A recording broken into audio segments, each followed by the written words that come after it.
and we'll turn it over to Joy. Okay, excellent. Good morning, everybody. Thank you so much for being here to discuss the subsidy regulations with us. We have a packed agenda, so we'll get started, but I wanted to introduce myself and my colleague who will be presenting today. My name is Joy Cohen, and I am the Director of Policy Development here at EEC. Carol, can you introduce yourself, please? Yes. Good morning, everyone. I'm Carol Meehan, Director of Caseload and Financial Assistance here for EEC. Excellent. Thank you. All right. So we will get started. So today we're going to have a review of the strategic plan goal for our subsidy work.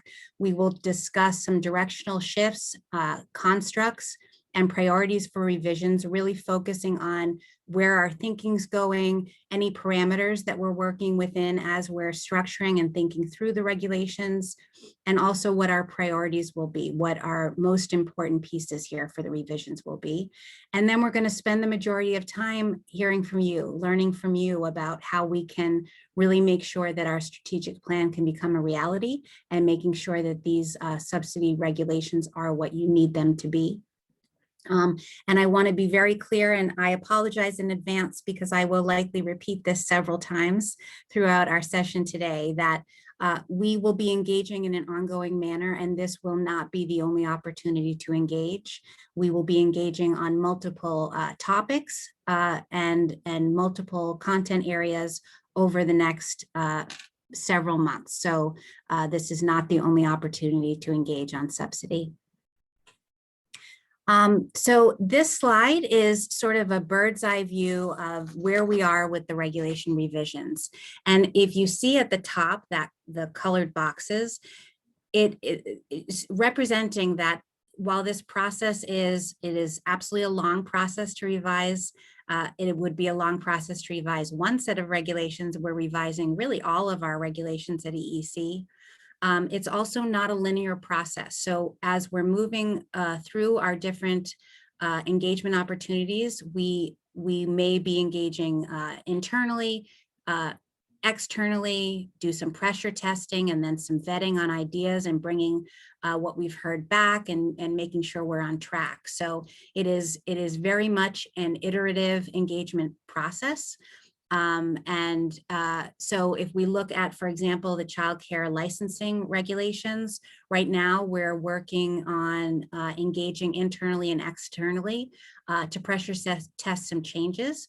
And we actually have an upcoming engagement on July 12th from 11 to 12, where we will be discussing the regulatory structure and also some areas to be regulated. And then if you look down at the bottom for the BRC, we actually have an upcoming engagement on the 13th, and that will be to engage on BRC process and get your input on BRC appeals process. I want to make sure that everybody knows that all of these events will be recorded, and sessions that include a live engagement component. For those, the recording will actually be accompanied by a web-based survey so that participants who are participating via that recording can actually provide their input for the same questions that our live attendees did, which is really neat. So please continue to engage with us, and thank you again for being here. Okay. So again, I warned you, I'm going to say it multiple times. Today, we're actually going to be focusing today on directional guidance on subsidy priorities, but it will not be the only opportunity to engage. We're going to be hosting multiple engagements that will get into more detail on a variety of topics. Some of them are included on your screen here. So everything from application and eligibility to documentation requirements. And we are really, really looking forward to learning from you to find out how we can make sure that these subsidy regulations are doing what we all intend for them to do, which we're going to talk about now. So all of the work that we're doing, we're really building off of our fantastic strategic plan. And what you're looking at right now are the 4 pillars of our strategic plan. And these really are about long-term measurable change that we're trying to create. And for us, we're looking at that first pillar, the children, youth, and families. And the change that we're looking to create is really about increasing opportunities for families to support their children's growth and development, and also to attain long-term economic self-sufficiency. We know that access to quality early education and care will ensure that children are in safe, engaging environments that support health and learning and development. And we also know that access to quality early education and care will give parents the stability that they need to invest in their own potential as successful students and as productive employees. So that piece about how we can promote family access is really what we're going to focus on for today. Again, multiple opportunities to engage on other topics, but for today, we're really going to focus on family access. And I'm going to pass it on to you, Carol, to take us away. Thank you, Joy. So continuing on what Joy was saying about the subsidy regulations falling into that children, youth, and families section. During the planning, we obviously identified directional shifts based on the feedback that we've received from you and from all of our constituents. So like Joy said, we want to focus on increased access by addressing availability and affordability, and to build a community capacity to support families. The actions we are taking to ensure are that we target priority populations. We incentivize providers to accept subsidized care and make sure there's enough care for those families that need it and that would like it, and address those operational challenges and streamline requirements to reduce those barriers for families who are trying to access care. Want to go to the next? Yeah. So before we get into that, we wanted to kind of detail that the subsidy system includes some key guardrails that we must consider as we make these revisions. So first, we have a federal statute, which is through the Child Care Development Block Grant, commonly referred to, you guys hear it as Ccdbg, which establishes the broad outline of eligibility for subsidy. This includes things like the children's age, parent activity requirements, family income, children's citizenship status, those types of things that are in the statute. Our role under the federal statute is to determine policies and processes, define key terms such as what is work, what is education, what does training mean, and to decide how eligibility is determined and how care is authorized. So below that, we then have state appropriations. So this dictates how we can use funds for subsidies, primarily through our two main subsidy line items. We have one line item for DCF and DTA related care, and one item for our eligibility, income eligible program. These appropriations include requirements to distribute subsidies geographically across the state, and also to requirement to serve every family referred to us by DCF and DTA. We then have a couple other appropriations, such as the access management line item that funds our childcare resource and referral agencies and Mass 2-in-1, plus funding for our various grants and other program supports.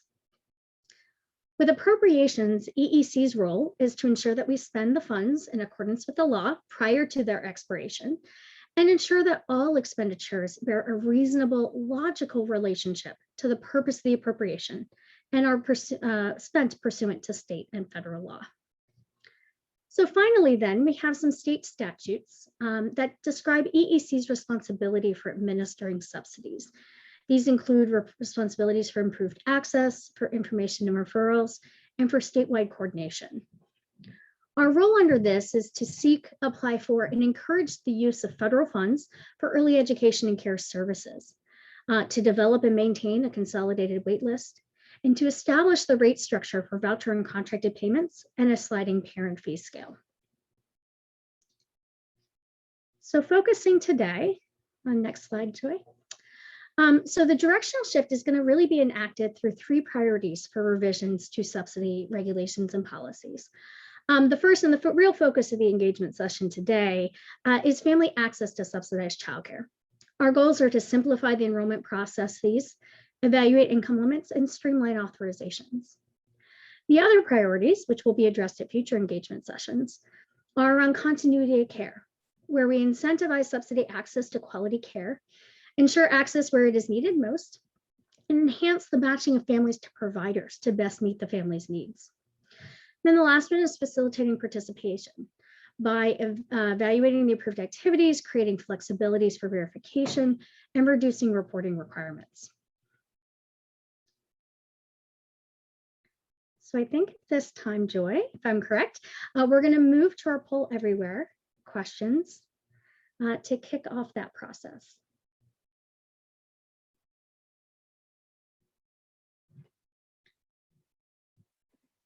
So to join Poll Everywhere, I'm going to put a link in the chat, which you can use to join the poll. And I'm also going to include an option for using your cell phone to join the poll. So if you join over the web, you just click this link, pollev.com/early education. And then if you join by phone, you'll text early education, all one word, to the text number 22333. So if you go ahead and get connected, we've already got one of the questions up, and you can go ahead and start responding to that, and then we will project and show responses on the screen. So while you guys are getting started, the first question we are looking at is the access to high quality, affordable care is a priority because it's critical to achieving a better and more sustainable future for children and families across the Commonwealth. So the first question we're looking at is how can we simplify the experience for families and enhance policies for eligibility and verification to increase family access? Great. So I'm going to go ahead and share screen so that we can follow along with answers as they come in. And here are the instructions again, in case you're still getting connected.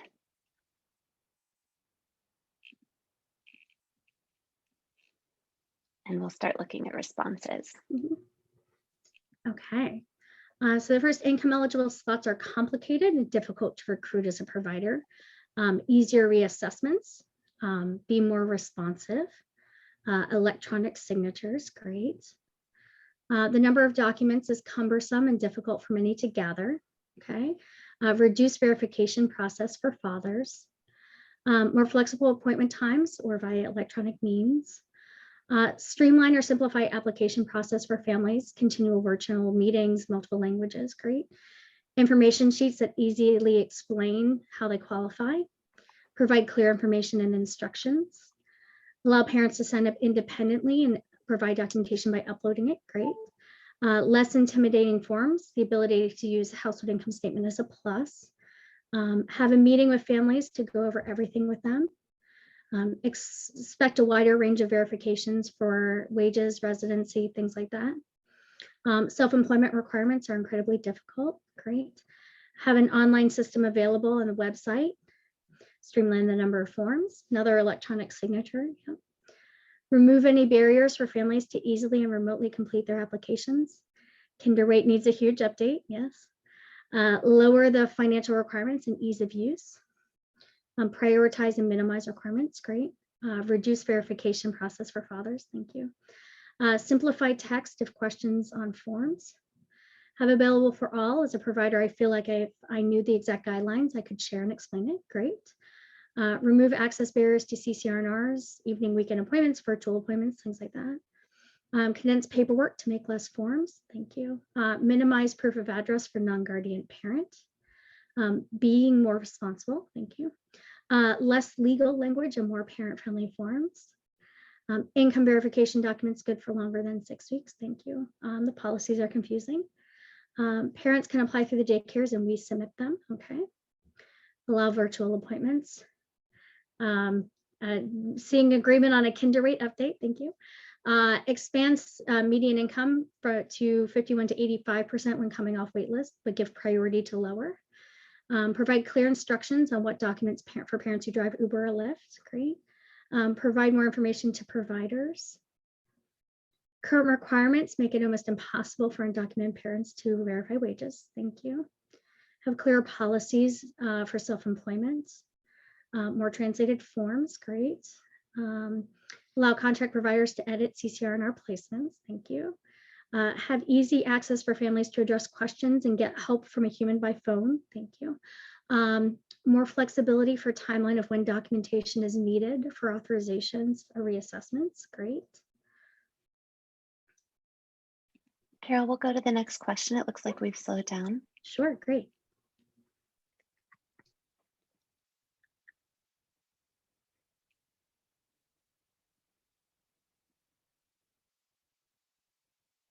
Sorry about that. Okay.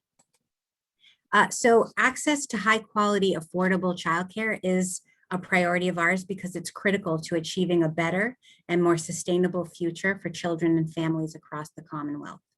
The question that we're asking is, how can we simplify the experience for families and enhance policies for eligibility verification to increase family access?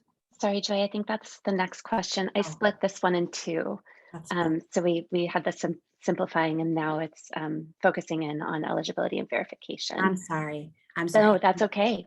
How else can we ensure policies for eligibility and verification support to support family access? We might have gotten all the ideas on the last one. We'll see.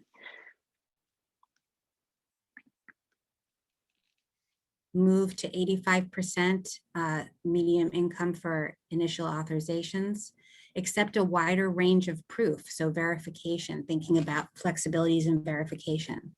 There are too many documents required in language that's hard to understand. So simplifying the language that we use, maybe it's not just the content, but it's the language that we use.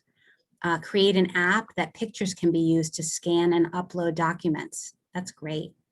Simplify language and paperwork. Excellent. Simple language, a theme. Yes, photos. That's a really neat idea. Provide access for people who do not speak English. Create an app to upload docs.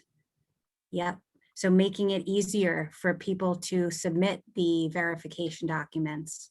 Self-employment is incredibly difficult. I'd love to hear a little more about that. An app for families to scan and upload docs, and getting rid of restrictions on programs that count as a service need. There are too many rules and it's too complicated. An easier process for young parents so that it's not overwhelming for them. Genius Scan, good tip, great app for families to use. Just simplify the entire process and expand language capability. Yeah. Lower income guidelines, assist with providing transitional services, review policies and procedures through an anti-bias assessment. I love that.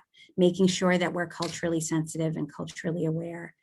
Allow virtual meetings and electronic signatures, so more flexibility in those kinds of things. And have a single source for families to enter documents and upload information just like DTA. Excellent. These are great. We'll go ahead to the next question. Great. So the next one we're focusing on is, do you see ways to support stable subsidy participation through policies and partnerships? So with other programs, with other resources, things like that.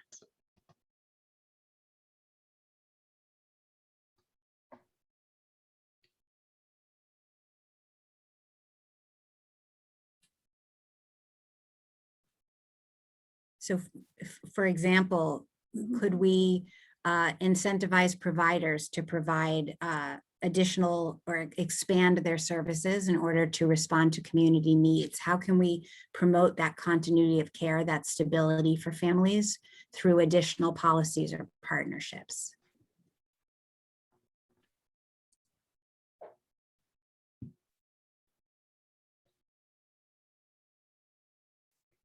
All right, great.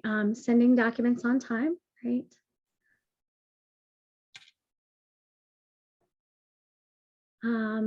Making DTA referrals for transitional childcare automatic for everyone who leaves TAFDC. Programs having their own sliding slots. Increase rate for providers. Current rates are not accurate for quality care. Great. Promote continuity of care by going back to the old policy of keeping subsidies if a reauthorization is appealed. More flexibility for contract providers to work and modify vouchers. Great. Partnering with local pediatrician offices and WIC for referrals. I love that. EEC provide grants to new providers to open childcare to serve subsidized families. Okay, great. Admin rate for providers. CCRNRs get paid to manage vouchers, but providers aren't. Okay, thank you. Create a vehicle for community partnerships around access and distribution of information. Great. Increase rates for providers with differential for non-traditional hours. Okay. Service need of education too difficult to determine if the school is acceptable. Thank you. No more part-time vouchers, full-time only. Increase rate for providers. Engage employers in eligibility, the subsidy program for options with staff. Okay, I like that. Extension of authorizations while denials are being reviewed. Okay. DTA and the subsidy administrator could work on DTA referrals instead of making the parent go between. Okay, better communication and referrals from public schools. That's a great idea. Again, allow parents to submit documents electronically and do virtually. We're hearing that as a great theme today. Work with local high school for teens and young parents. I like that. It's like we're slowing down. Oh, one more. More publicity on how families can get on the wait list and update information. Calling 211 isn't always feasible. Okay, great. We like that. Okay. We want to know from you, where is there most duplication for families that are already enrolled in other assistance programs? So understanding where we might be duplicative of efforts of other agencies and resources that are supporting families. Where are those places?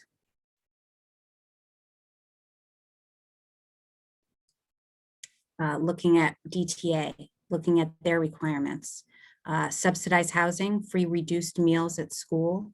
So opportunities to look there and make sure that we are exploring our options to align and simplify. Submitting documents and determining eligibility. And someone put everywhere, yes, okay. Most children are also getting Mass Health or SNAP, yes. Looking at DTA, a lot of repeats and Mass Health. Okay. Have a one place that's sort of centralized for all of the family assistance programs, looking at WIC and Head Start, subsidized housing. So we have a bit of duplication, it looks like, throughout, looking at unemployment too. Okay, this is great. Families that are residing in shelters. Yep, child support. Reed, are you able to read this for me? Of a specific place where support can be given. I don't know if we can hear me. Okay, we might. Or Julianne? Stephanie already did. Joy, Oh, okay. translate that. Thank you, thank you. Okay. You might be on the you might not be on the channel. Okay, great, thank you. Okay. Awesome. Mass Health.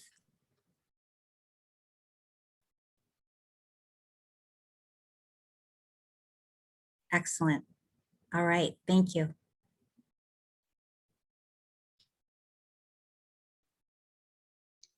All right. Go ahead, Carol. Yeah. So our last one is just a little bit more open-ended. Is there anything else you wish to share about kind of these topics that we discussed today? Again, just as a reminder, as Joy kept repeating, there will be plenty more opportunities. So don't feel like, obviously put in whatever thoughts and ideas that you have, but there's going to be lots more opportunities for you to share information and your thoughts.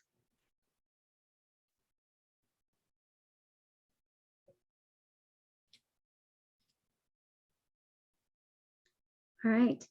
Parents do not understand the funding availability letter. They think it's a voucher. Okay. When are the parent fees coming back? More staff, more training for staff with access to Kinderweight. Okay. Be great if we could do more like Rhode Island billing. If the child attends at least one time for the week, then we mark present and be paid for the whole week. Thank you. Make childcare affordable and easy to access for a 2-parent family. Teen parents should not have a fee. They tend to be overwhelmed with a assessed fee. Voucher workers need to respect the applicant. Okay. It would be helpful to have a place where providers can ask questions off the record if we make mistakes and want to fix this, but don't want to get in trouble. Okay. Parents don't understand EEC forms. More training on kinder wait. Having a live person to speak to resolve issues. The help desk wait is too long. Okay. I wish I could offer discounts to staff without risking repayment. We actually are not reinstating that, so you can, just to be clear. Support contract providers in understanding policy. Don't forget about after school and out of time. That's very important. Thank you. Continue not to have an attendance requirement for families in order to get paid. Okay. Easier access to support our clarification from EEC staff when questions are submitted. More EEC policy staff is needed. I appreciate that comment. New policy manual considers a new child age. I would just hold policy questions. We are holding some drop-in sessions next week for that. Thank you. Rhode Island online system is easy and quick to use. Thank you. We'll take a look at that. DCF workers trained more regarding supportive slots. They tend to not be trained well. Thank you. We'll share that with DCF. Secondary proof of address for fathers is difficult for many families. To be able to give support to the educator trainings and agencies that support each one of the parents, for us, the educators, is how we have to do double the work because of the paperwork. Okay, thank you. If we could get more training, that's a big theme. Stable classroom funding based on number of licensed slots, which allow programs to budget. Great. Use multiple methods to get in touch with parents, email, text, phone call. Would love to see more information for families about the need to enroll and the benefits of early care. With that, we have to make access easier. Great. More help desk staff needed. Thank you. Simplify attendance codes, very confusing for school age. Great. Go back to blended rates for school age. Okay. Stabilize the system based on enrollment and make childcare a public priority, fully funded without fees. Paying for subsidy child the first day the parent has confirmed enrollment, not the first day they intend. Great. Infant and toddler slots. Paid for slots, not kids. Again, easy access for parents to place themselves on the wait list. Great. Agree blended rate for school age. Parents have a hard time when the fee doubles. Great. One set of rates. Notify all families with subsidies about these feedback sessions so they can voice their own concerns. Okay. Easy way for parents to check their own waitlist status.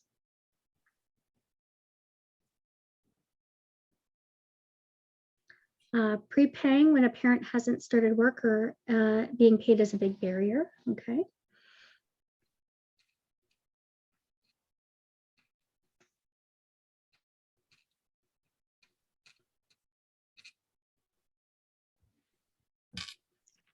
Online access for parents to put themselves on the wait list. Great.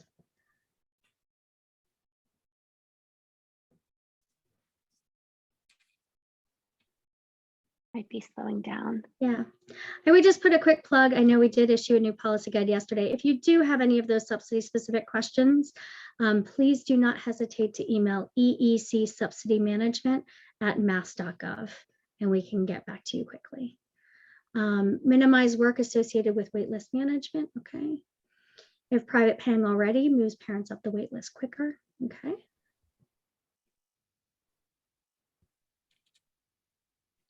Allow families to clearly say that they only want a specific provider without losing their place. Somebody said new policy guide. Yes, that's a separate, obviously, conversation. But again, reach out to EEC Subsidy Management at mass.gov if you have any questions. Status updates on open tickets. Okay.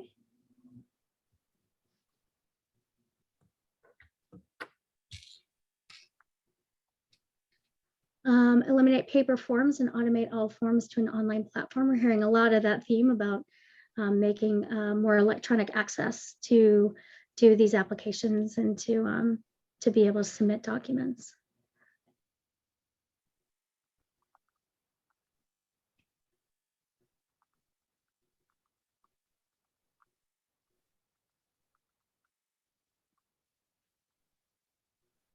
All right, quicker response to questions emailed to policy. Thank you.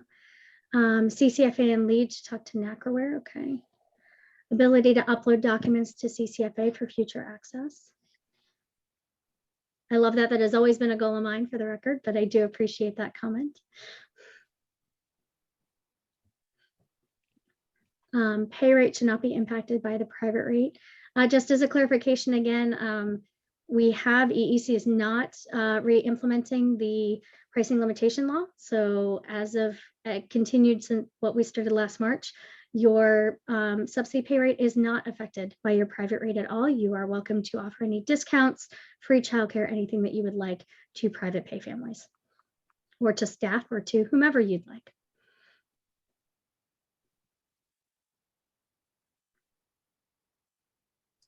Give help with the dues from the parents. Okay, great.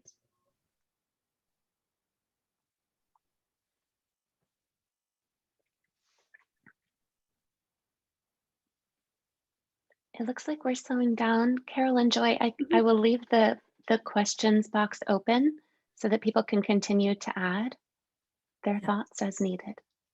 Great, thank you. All right.